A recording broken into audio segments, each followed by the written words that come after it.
sehat, salam jumpa.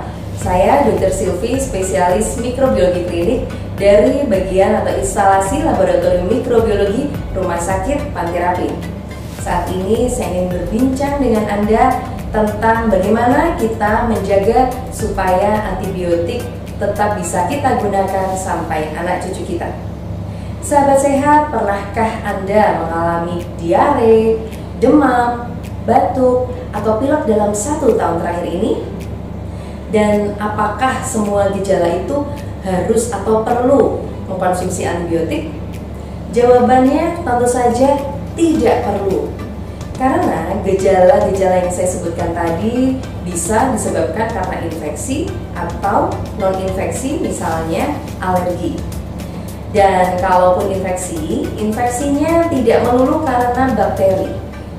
Bahkan 75% dari infeksi pernafasan nafas atas akut diakibatkan oleh virus, hanya 15%-nya diakibatkan oleh bakteri, dan sisanya diakibatkan oleh penyebab lain, misalnya jamur.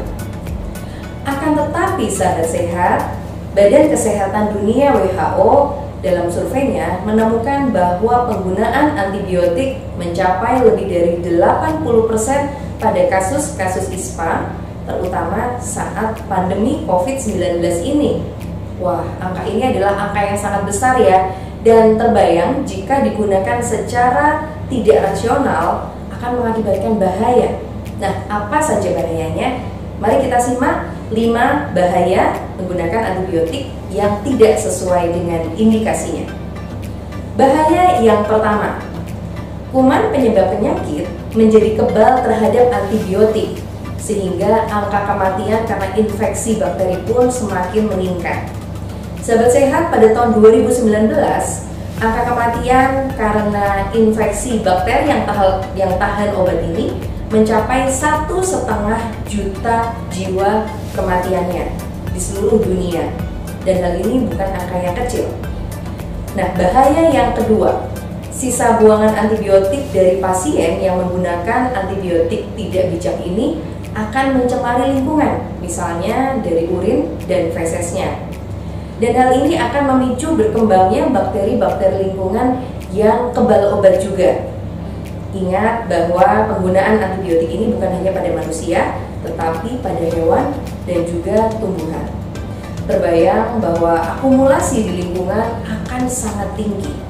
Nah, bahaya yang ketiga, kuman baik penjaga tubuh kita akan sangat berkurang jumlahnya karena penggunaan antibiotik yang banyak dan tidak rasional itu.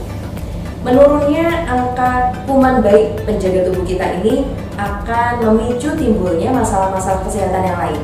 Misalnya, malabsorpsi dari vitamin, zat gizi, kemudian memicu kegagalan metabolisme, bahkan memicu penyakit kronis, misalnya diabetes. Yang keempat, kita akan kehabisan antibiotik untuk melawan kuman.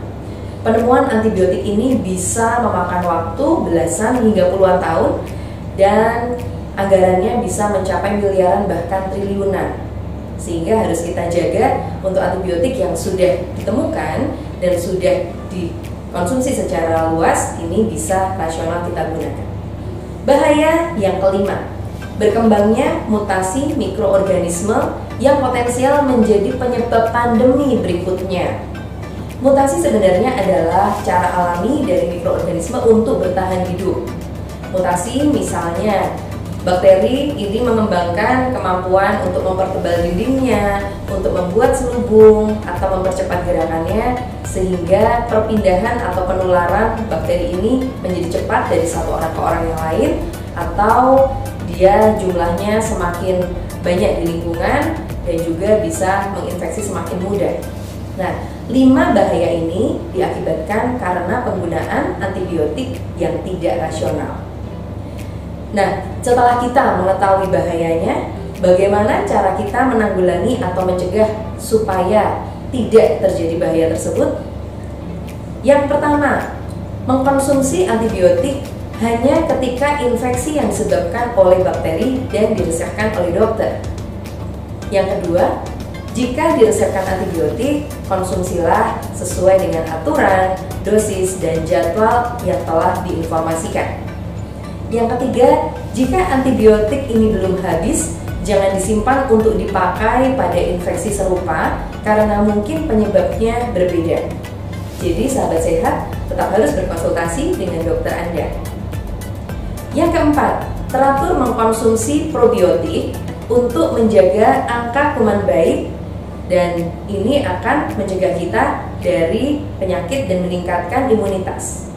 Yang kelima, cegahlah infeksi dengan gaya hidup yang seimbang, makan makanan bergizi, cukup asupan minum, tidur yang cukup, olahraga, hindari merokok, mencuci tangan menggunakan sabun atau hand sanitizer, menggunakan masker, dan vaksinasi.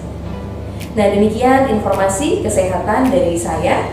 Tetap sehat, selalu semangat, dan jika ada keluhan, Anda bisa berkonsultasi dengan dokter di Rumah Sakit Panti dan juga memeriksakan kesehatan Anda di laboratorium Rumah Sakit Panti. Salam sehat.